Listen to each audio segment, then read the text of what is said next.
Hi Leo, welcome po sa ating channel. At ito ay inyong daily gabay tarot reading for April 3, 2025.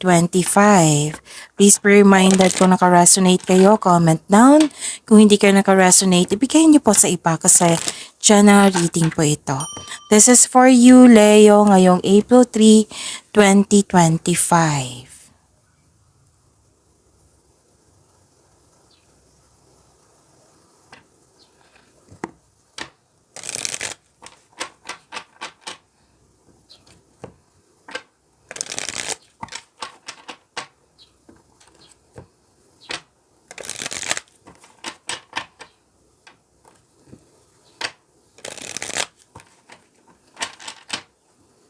Para po ito sa inyo Leo ngayong April 3, 2025.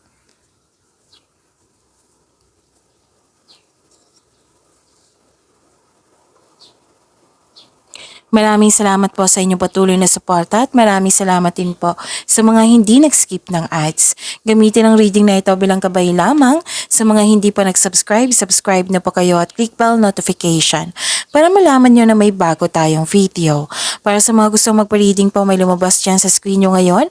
Panoorin nyo po at sundin ang instruction.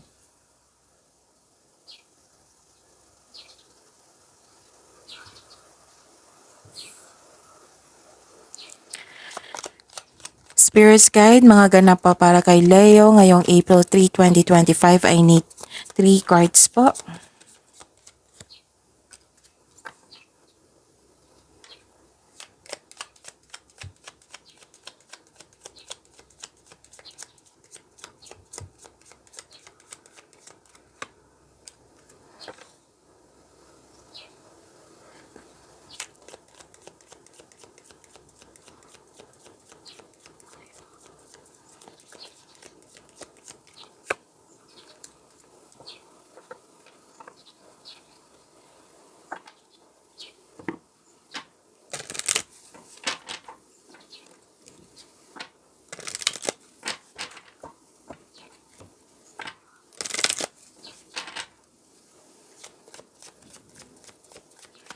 Spirits Guide, Angels, Archangels, Guardian Angels, message pa para kay Leo ngayong April 3, 2025. I need 2 cards po.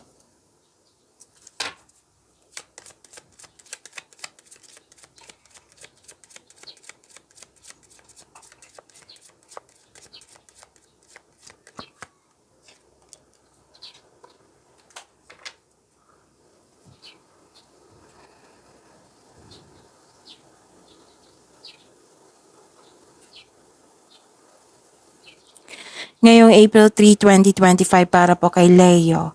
May solusyon sa inyong problema, may sagot sa inyong mga katanungan. Pwede din gumawa kayo ng importanteng password ngayon or passcode. At habaan ng pasensya kasi may delay akong nakikita dito. Pwedeng delay sa paggawa ng aksyon kasi may hesitation, delay sa paggawa ng desisyon kasi may tutol or delay ito sa hinihintay nyo. May concern din dito sa isang tao na mahirap kausap or sobrang stricto. Nakikita ko rin dito na malaki ang influence ng isang babae sa araw na ito.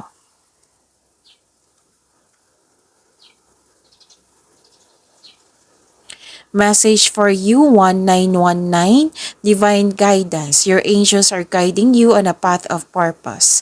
Listen closely to their whispers, for their divine guidance will light your way toward a future filled with clarity and purpose. Wow. 666, balance and harmony. Seek balance and harmony in all aspects of your life. It will lead to peace and success.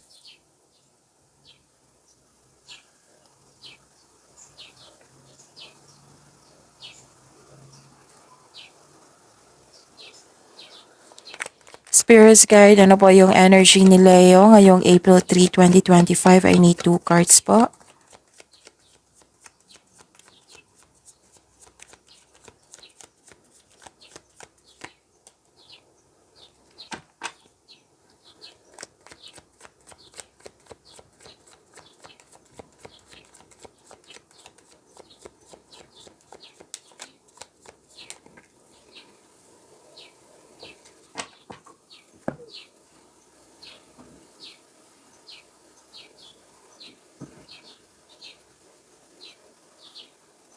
Kung may narinig kayo or may nakita kayong repeating message, meaning to say, pinupush ng cards nyo yan kasi ang ilan sa inyo hindi pa binigyan ng atensyon na kung maaari din po bigyan nyo po ng solusyon at aksyon. Remember Leo, at the end of the day, alam mo na ikaw lang taong may kakayahan at responsable na gumawa ng sarili mong katotohanan at kinabukasan. So ano yung energy ni Leo?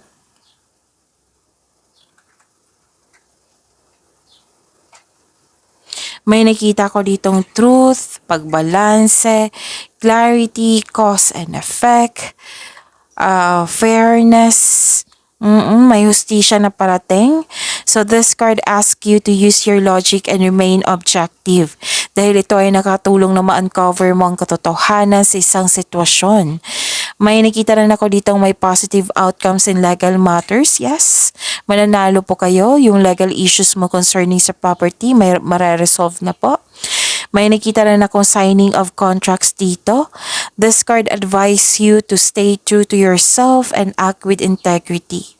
And have faith na ang imbalance sa sitwasyon are now working out in your favor. So may pagkakaayos na magagana.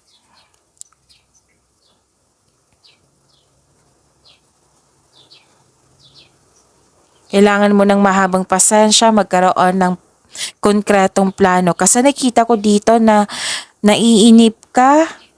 Oo, so kailangan yung magdahan-dahan at magsaliksik pa kasi gagawa kayo ng plano. Siguraduhin na magkaroon kayo ng konkretong plano. Pwede din may hinihintay kang tao na gumawa ng hakbang bago ka kumilos.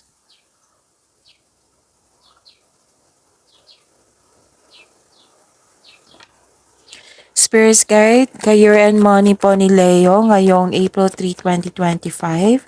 I need 2 cards po.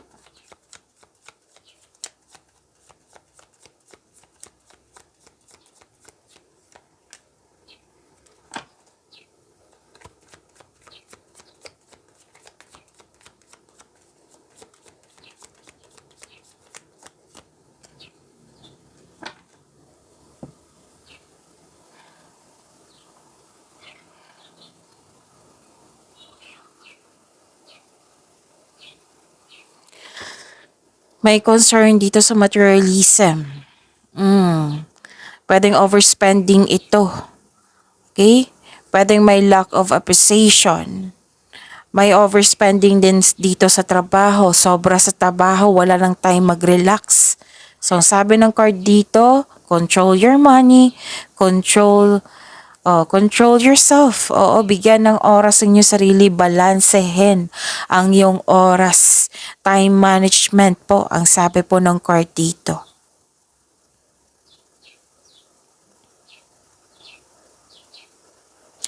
May nakita ako dito 2 card na po nagsabi na may taong hindi marunong magbigay halaga.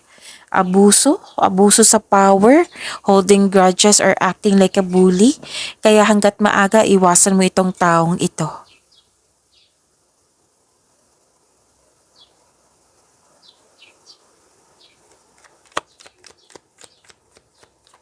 Spirits Guide, Love Life, Self-Love, Partnership, and Romance ni Leo ngayong April 3, 2025. I need 2 cards po.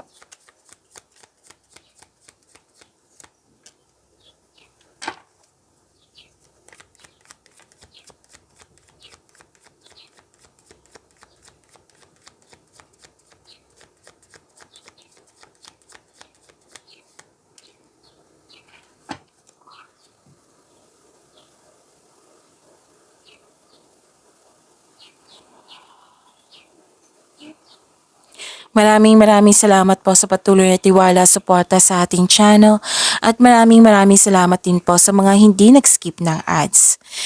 Kailangan mong magkaroon ng pahinga, tamang pahinga. Alagaan niyo po daw yung sarili niyo. Nag-remind ang card niyo po dito.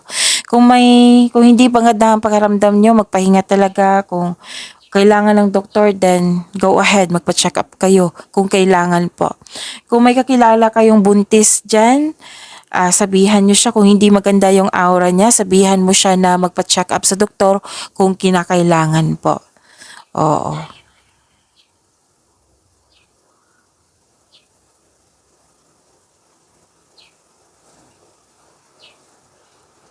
Okay, may self-doubt dito and hesitation. Mainit ang ulo mo, oh. Pwedeng sanang dahil sa nagkaroon ng delay or sa inantay mong mensahe. Pwedeng nagkaroon ng disconnection sa isang tao na gusto mong mag-give up. At mag-ingat kasi may nakita ko ditong isang tao na manloloko na may balak na hindi maganda sa iyo. Okay? So kung gusto niyo malaman kung sino ito, itanong niyo po sa inyong intuition. Pagyamanin niyo po yung blessings sa binigay sa inyo. Leo, see you tomorrow. Please like, subscribe, and click the button for notification para updated po kayo sa daily tarot reading natin. Maraming salamat po.